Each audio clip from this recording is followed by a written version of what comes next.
주님께서 여러분과 함께 요한이 전한 거룩한 복음입니다. 그날 그 주간 첫날 저녁이 되자 제자들은 유다인들이 두려워서 문을 모두 잠가 놓고 있었다. 그런데 예수님께서 오셔서 가운데 서시며 평화가 너희와 함께 하고 그들에게 말씀하셨다. 이렇게 말씀하시고 나서 당신의 두 손과 옆구리를 그들에게 보여주셨다. 제자들은 주님을 뵙고 기뻐하였다. 예수님께서 다시 그들에게 이르셨다. 평화가 너희와 함께. 아버지께서 나를 보내신 것처럼 나도 너희를 보낸다. 이렇게 이르시고 나서 그들에게 숨을 불어넣으며 말씀하셨다. 성령을 받아라. 너희가 누구의 죄든지 용서해 주면 그가 용서를 받을 것이고 그대로 두면 그대로 남아있을 것이다. 주님의 말씀입니다.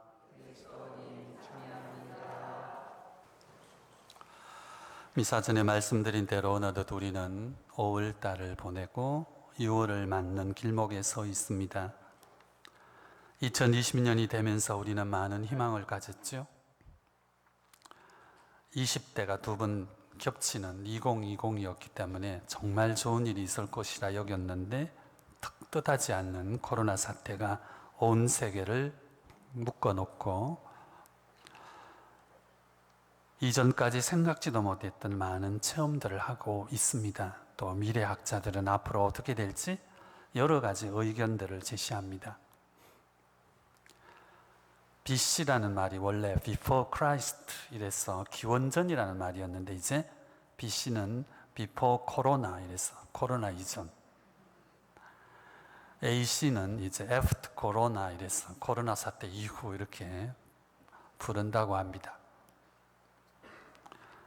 어떻든 우리는 이 5월 위험한 일들이 많았지만 잘 견뎌냈죠.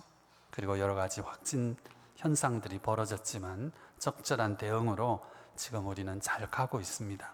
또 지구도 분명 잘 돌아가고 있죠. 오늘 우리는 그 옛날 성령님께서 오셔서 제자들을 바꿔 놓았습니다. 오늘 복음에서도 그 이야기가 숨어 있는 것이죠. 짧은 시간이지만 정말 성령님이 누구일까? 그리고 그분의 활동이 과연 무엇일까?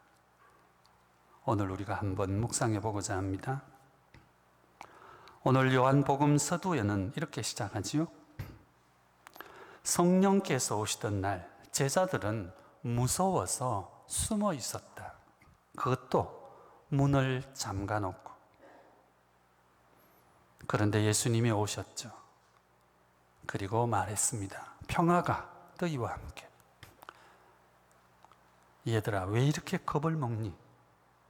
이 말씀을 하시지 않고 평화가 너희와 함께.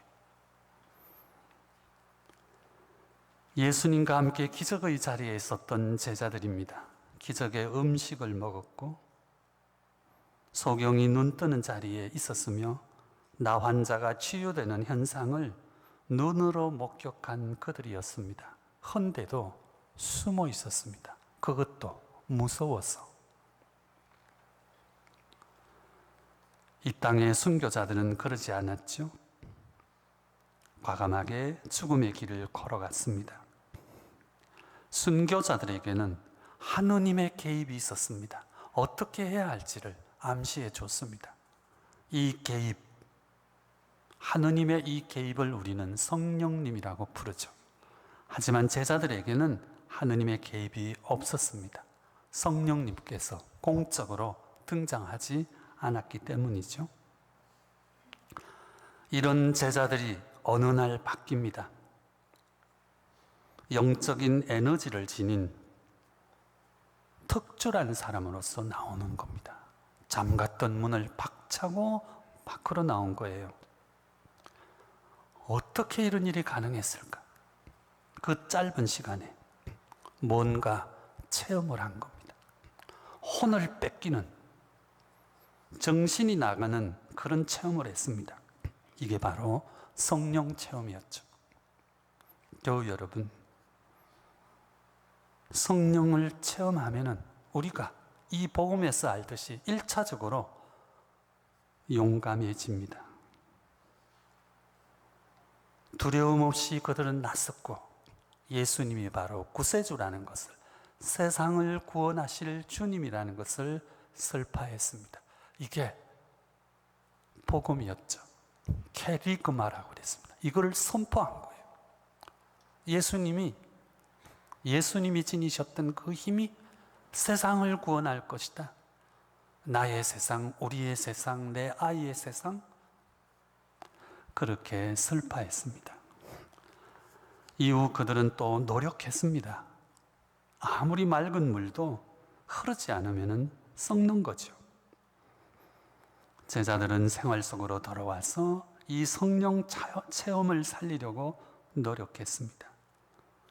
바로 평화와 기쁨으로 살려는 노력이었죠.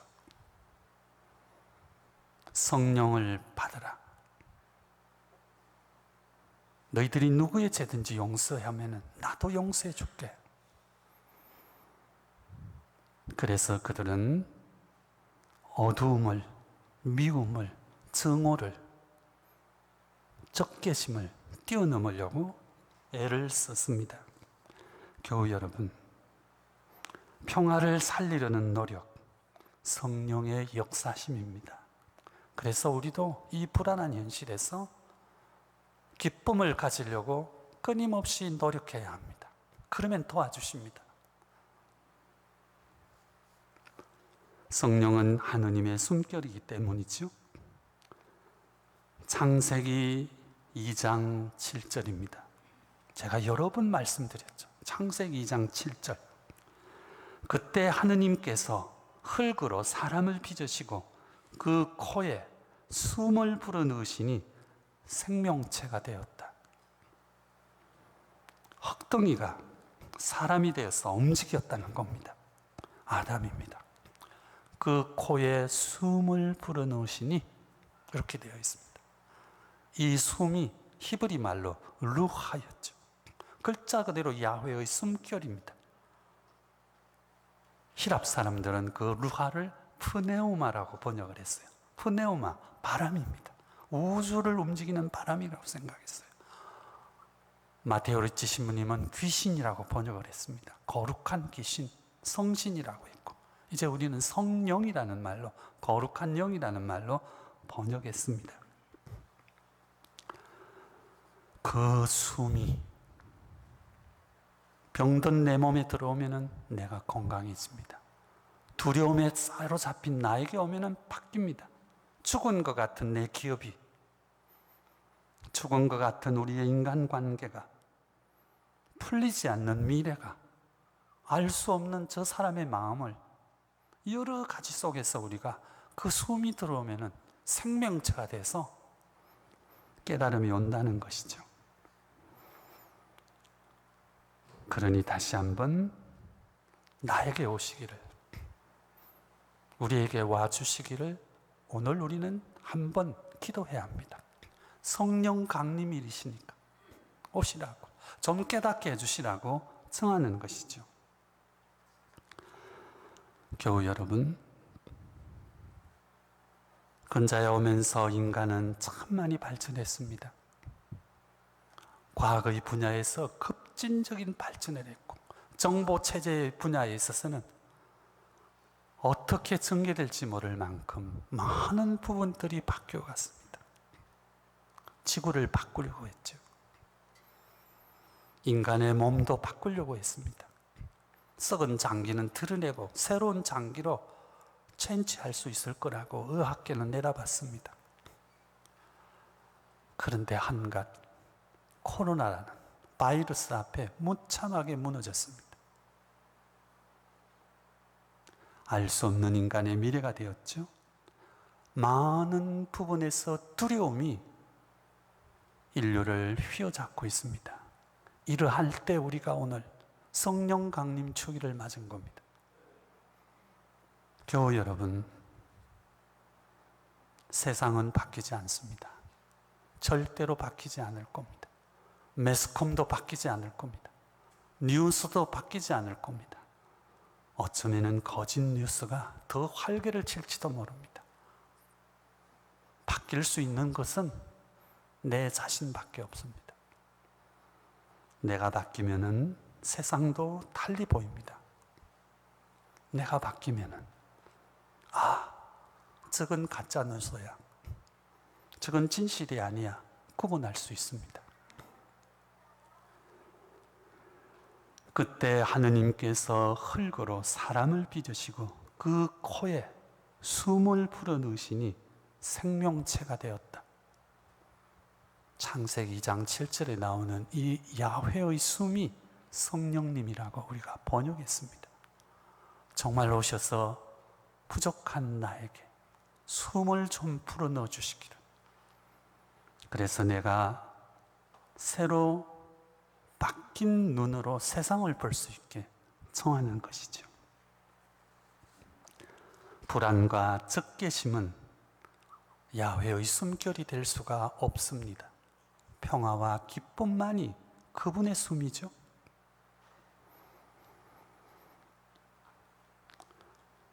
부자는 다른 사람이 아닙니다. 부족함보다는 만족함을 더 많이 느끼는 사람이 부자인 것이죠.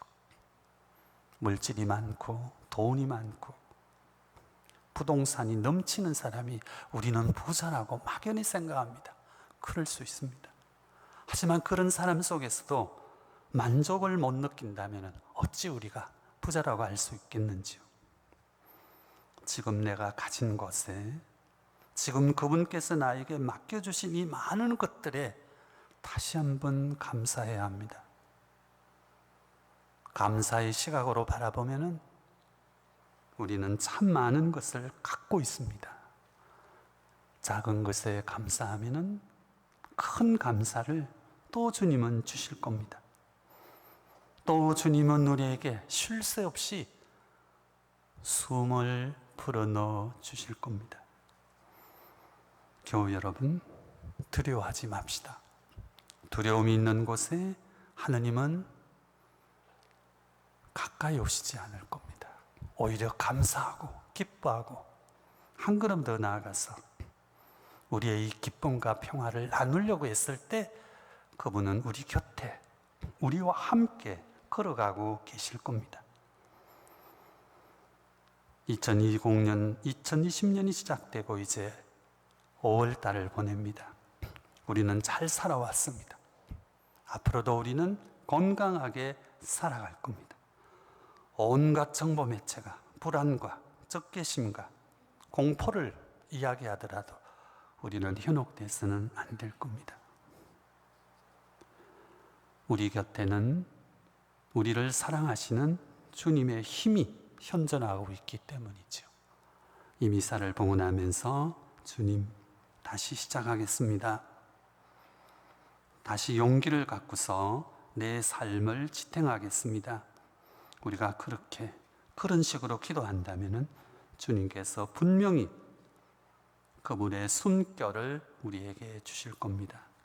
오늘 성령 강림 주일을 맞이해서 다시 한번 나에게 절실한 그 무엇을 애절하게 말씀드리면서 경건하게 이 주일 미사 봉헌하도록 합시다.